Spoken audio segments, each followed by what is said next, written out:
on data, it's that data without context is kind of useless. And if you put the wrong context on it, now when and you've referred to predictive analytics as a marketer's unicorn rainbow fantasy, which is a great line. So tell us about that, and why do you believe companies are over relying on data?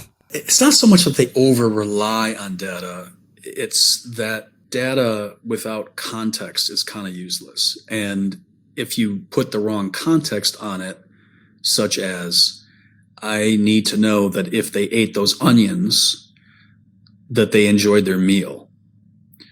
And I find that people eating just the onions did not enjoy the meal.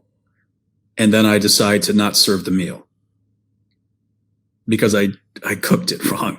I didn't do it the right way. I didn't do it in the right order. I decided that I only wanted to measure the onions relative to measuring the chicken, or relative to measuring the sauce, relative to measuring the ambiance, relative to measuring the price. I didn't do that. I just measured the onions. How were the onions?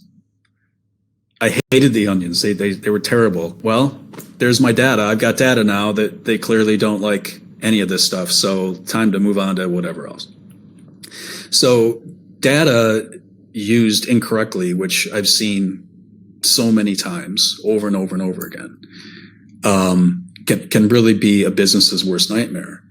And that is exacerbated now with the age of AI, because everyone has access to these AI tools. And so everyone in a business is going out and going, hey, look what I found this weekend. I created a whole new segmentation, and I've got some new consumer personas that I think are awesome. And they forget that there's this thing out there called AI slop. If it's your idea, you think AI is, unassailable truth. If it isn't your idea, you might think it's all AI slop, and maybe the truth is somewhere in between, but the data isn't necessarily true.